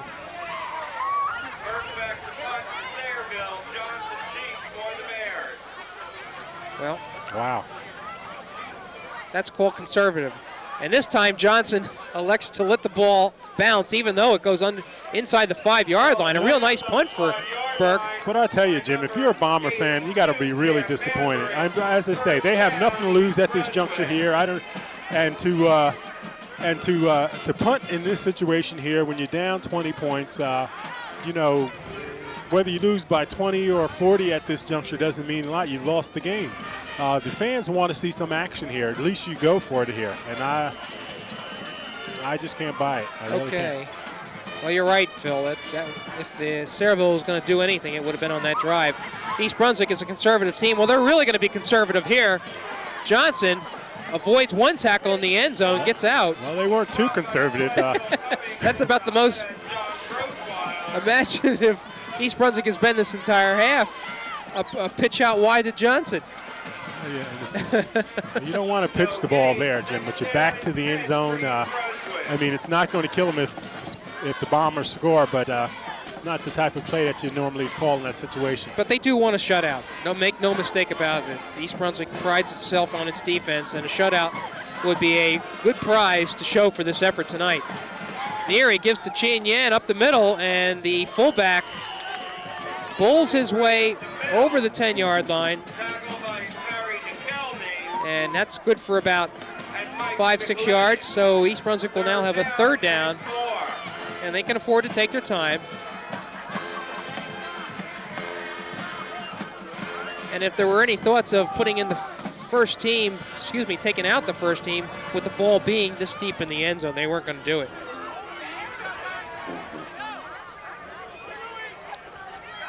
So a 3rd and 4, let's call it.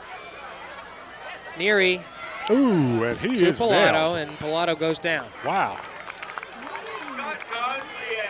Scott Consigliere, we've I'll been tell you. calling his name all night. What a player. What a player. If he is a definite Division I prospect, according to Mistretto.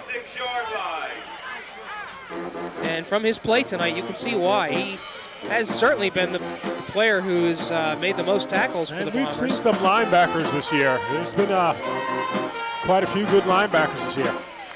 Well, the Bears chew off about 2-3 minutes, and that ball is fumbled around in the end zone, and there goes the shutout. Varick tried to run the ball out, but he tripped, and Sayreville will get a safety out of this.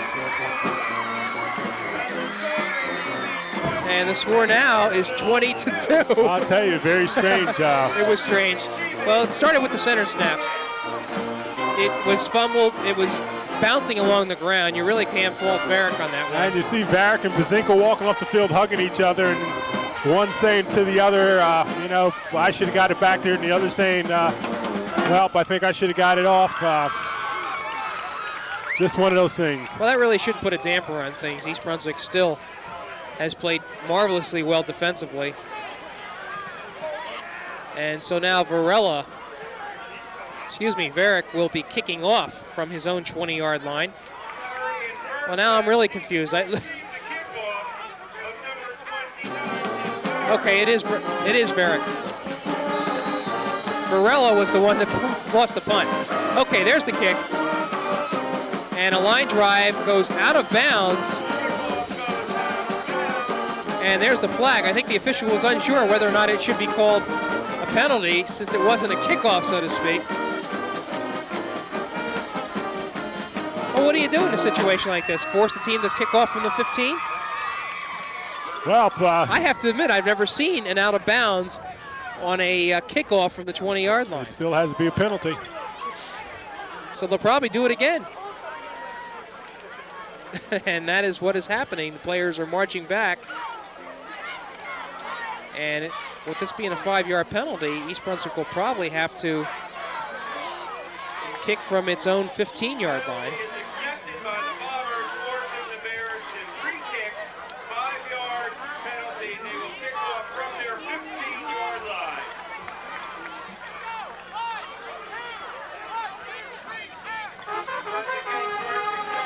So Varick tees it up at the 15. He's been nailing line drives all night.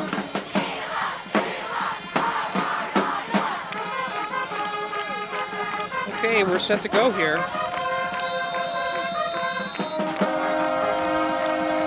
This time it's a little higher.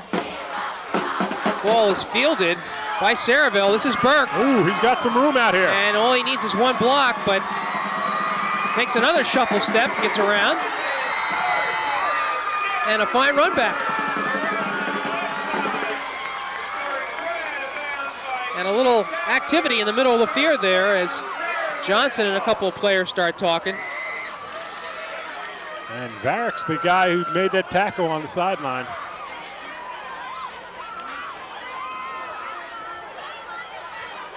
Well, I thought we were going to have a little extracurricular activity, but the players wisely decided to settle down.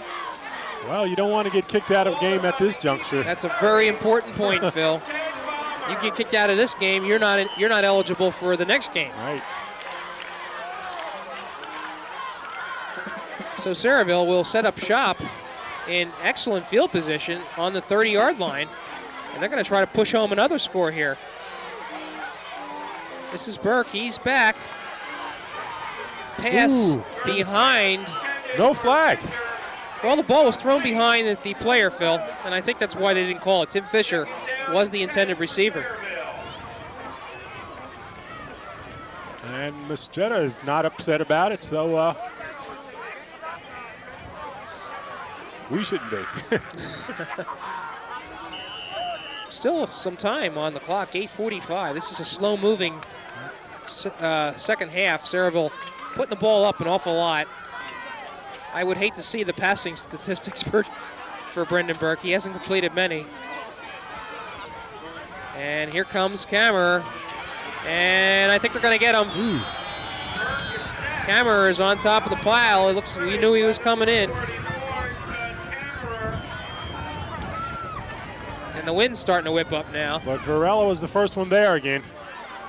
Loss of about 12 on the play. Huge loss for the Bombers. Brings it back to the 42-yard line. It's a loss of 12 yards. So they'll be faced with another third and, excuse me, I think it's, is it second down? Third and long, I'm sorry. The first pass was an incomplete one, so it'll be 3rd and 22.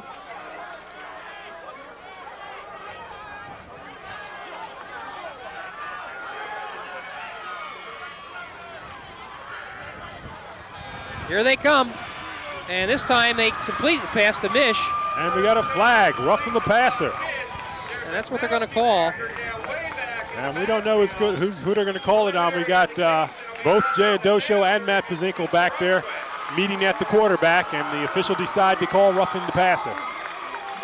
And there are the flags. All right, so that will be marked off from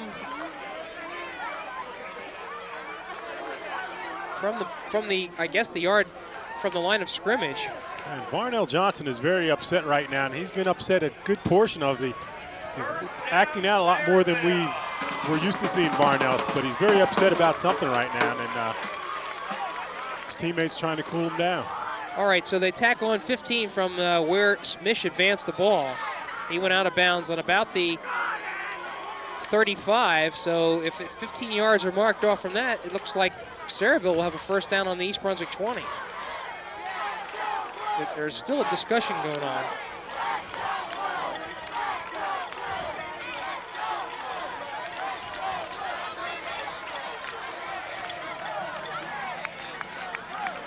Now they're moving back to the original line of scrimmage.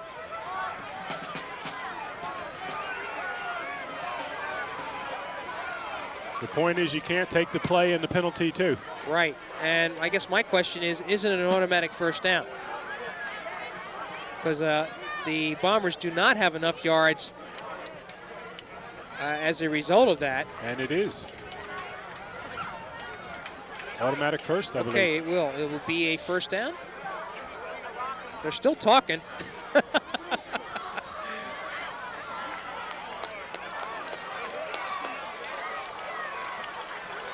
Now what do we got here? We have... there must have been a second foul called, Phil. Wow, maybe that's what the sideline activity was, Jim. Apparently so. Okay. A dead ball foul on Right. top of it. And that's what the call is going to be, consecutive personal fouls. So Sayreville is the recipient of 30 yards and penalties on this play, and they will call a timeout. And Borden is incensed. He's talking to the official on the far side of the field, wanting to know what this is all about.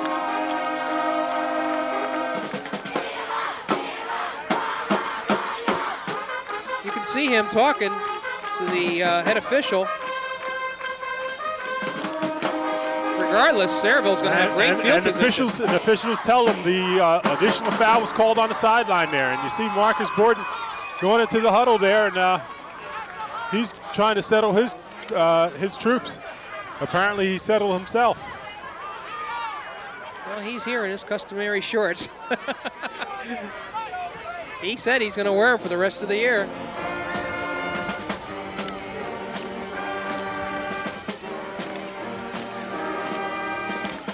So Sayreville with the ball down on the 13-yard line, and really most of these yards have come as a result of penalties and miscues.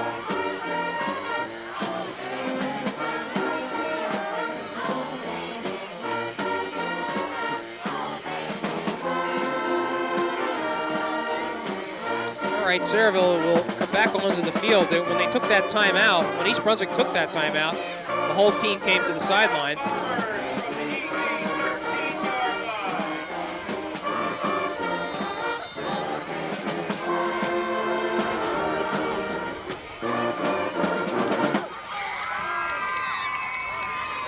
Here we go.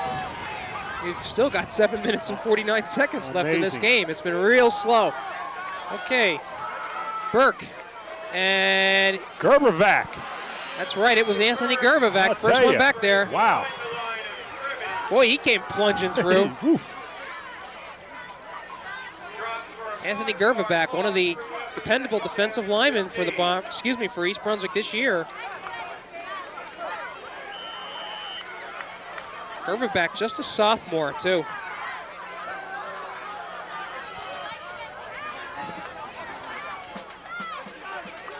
And with that loss, that'll bring the ball back to the 17-yard line and make it a 2nd and 14 for Sayreville.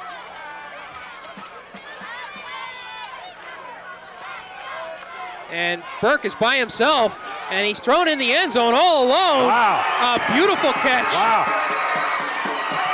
Taking him practically off the turf by number 86. And that's Cavallero. Really? And that's the first touchdown that's been scored on East Brunswick in 2 games. I'll tell you, Burke did that bootleg, and the East Brunswick defensive they back bid on it, and Cavallero was out there by himself. So the Bombers, for the sake of their fans anyway, Have something to cheer about. yep, put a touchdown on the board and have brought the margin to 20-9. They're going to go for 2, I believe. Bombers will go for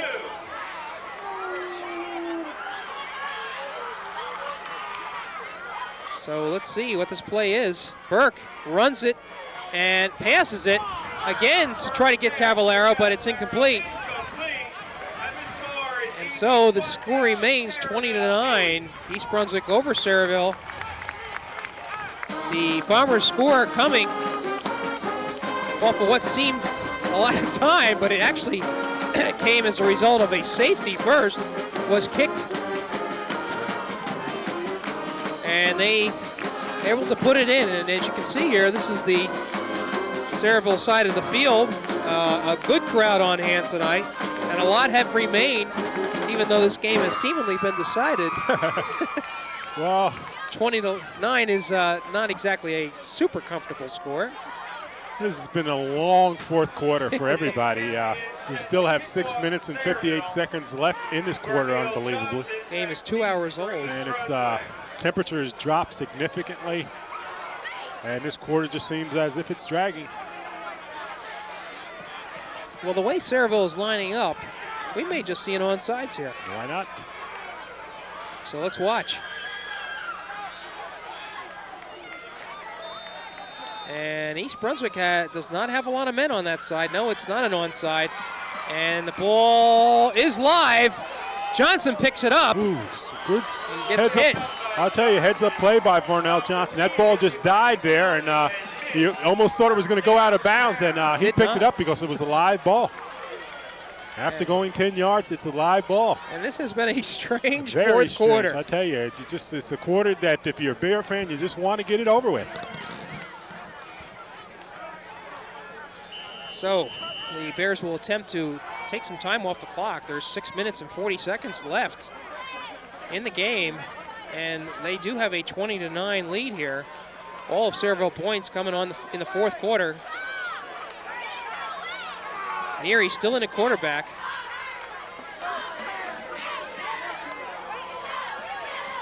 And the give is to Chen Yen up the middle. Gets a good 5 yards.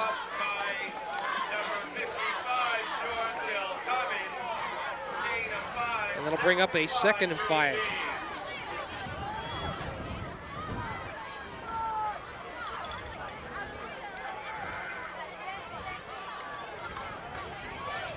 And Phil, East Brunswick seems to be up-tempo on this, and they really do they can take a lot of time if they want. 2nd and 5. Neary gives to Yen, and he keeps on pulling his way. I'll tell you, pulls his way forward. And he's just short of the first down, I think. Depending on where they mark it, looks to be about a yard short. And it'll be a 3rd down, and clock is now under 5:30.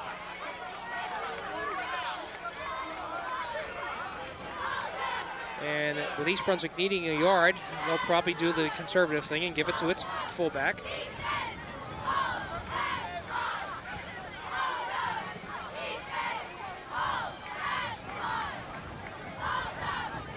Yen gets it And just able to get over that yard marker for the first down. Sayreville knew it was coming, Phil. Well, they the knew it Bears was coming. They couldn't stop it. Right, the Bears tried to pull them offside. They went with the long count right there, and Bombers didn't jump, and then you just pick it up. So with that first down, that enables them to utilize more time off the clock.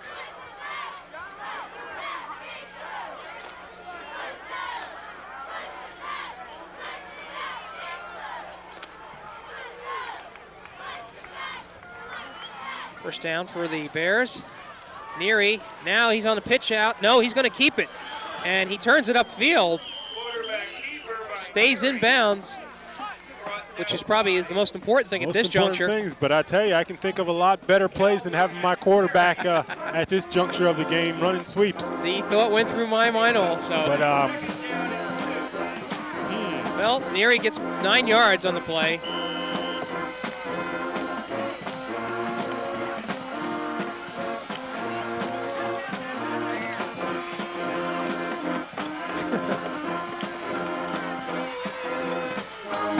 Second and 1. This is Pilato up the middle. And it's good yardage. And that quick hitter by Pilato has been one of the really bright spots in the last few weeks. That play has picked up yardage just about every time it's been run. And he knows how to hit that hole. He just shoots up in there.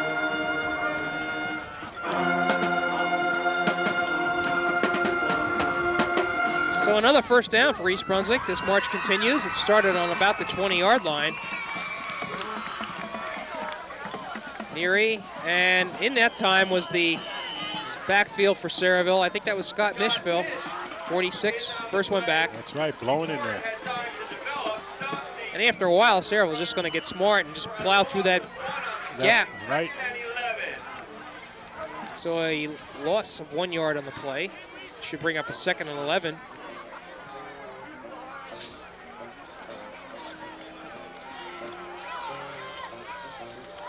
And Johnson this time, he gets a couple.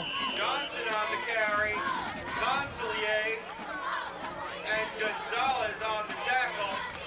Third down and 8. And of course, number 41 comes up, put down the bottom there, Conseiller. And he has a ton of tackles tonight. So with that play, it brings up a 3rd and long. East Brunswick, I imagine, will be just content to run one more play and keep the clock running. We have about 2:40 left to go in the game. East Brunswick ahead, 20-9.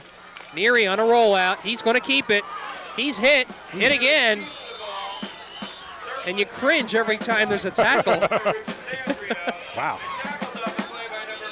And I think it was one of Sayreville's own players hit another. That's right. That's exactly what happened. That's Keoki Gonzalez. One of the linebackers for the Bombers, and well, all right, so he's down. East Brunswick, Neary managed to get about 4 or 5 yards on that play, so East Brunswick is still faced with a 4th down and about 2.5. And heck, why not go for it? Really?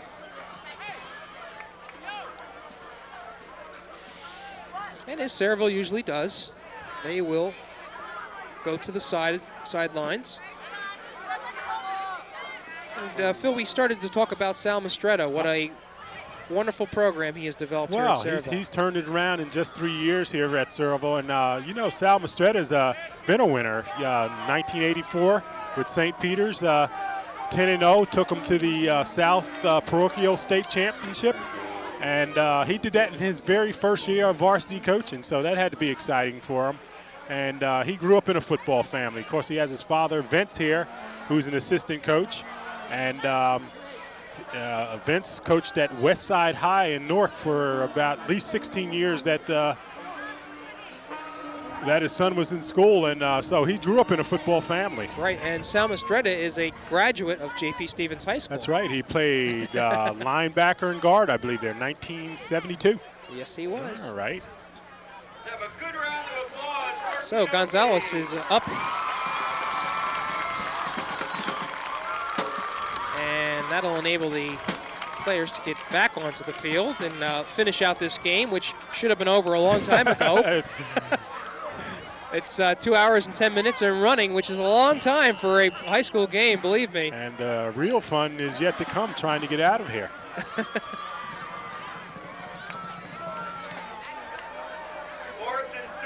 Okay. East Brunswick with a 4th and let's call it 3 yards. And a give to Johnson up the middle. Let's see, is he going to make it? Yes. Good hard run by Vernell Johnson. And I'll tell you, Tejada hit him at the line of scrimmage, and Johnson just kept on going. You know, give Johnson a lot of credit. He is, you see him at his best when he's got open field and flashy, but he's not afraid to go after the hard yards, Put his nose down and take it in there. And he knows what his role is this year. Maybe next year it might be a little bit different. But this works well in the East Brunswick scheme of things. And so the Bears with a third first down, and that's going to wrap it up, I think. Collado makes a nice cut, still on his feet, and finally brought down on the 15-yard line for another first down. But the clock now shows 1 minute and 36 seconds to go in this game. And depending on whether Sayreville wants to call timeouts,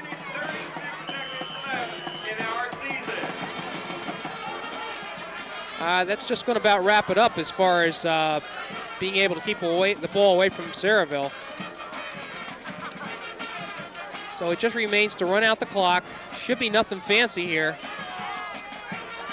I don't believe Borden's interested in putting the ball in the end zone unless it happens just by circumstance.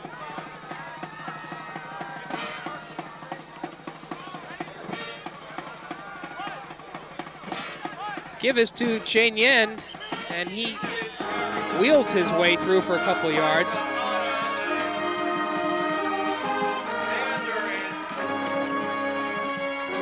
We're going to give him about 3 on that play.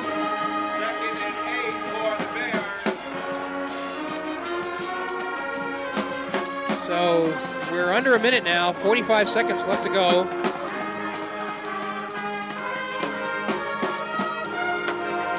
And Johnson still running, but he's smothered. Smothered under by a host of Bomber tacklers there, trying to get to the outside. That could be the last play. We're going to check. Clock is running down to 20 seconds, and I believe East Brunswick doesn't want to have any more plays. That's going to do it. That's going to put a wrap on this regular season here. East Brunswick coming through with a credible 20-9 victory over Sayreville. 5, 4, 2-1, and that will do it.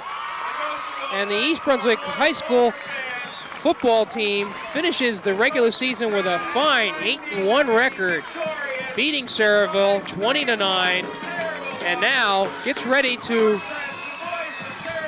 plunge into the Central Jersey Group 4 playoffs, which they haven't done for a couple of years. For a couple of years, and that's got to give Marcus Borden and his staff a lot of credit. Jim, you got to believe Marcus has done his finest job of coaching this year. We didn't believe that he had that much coming back this year, and he's just had a super year. 8-1 going into the state playoffs, and regardless of what happens next week, they've done a super job. They really have, and our hats are off to this East Brunswick team and also to Marcus for it. And I personally also feel that this has been his finest coaching job thus far. He's had a lot of talent through the years. We didn't think he had quite enough talent to bring it as far as he has, and this team has steadily improved each passing week. And this 20-9 victory and the 8-1 record for this year stands as a monument to a really outstanding effort. So our best to the East Brunswick Bears as they enter into Central Jersey Group 4 action. It'll be a home game next Saturday at J. Doyle Field. They'll be taking on Trenton, with the winner advancing to the finals a week after. So that's going to wrap it up here at War Memorial Field. The final score tonight, East Brunswick 20, Sayreville 9. So for Phil Hill, this is Jimmy Allinder saying, have a good evening.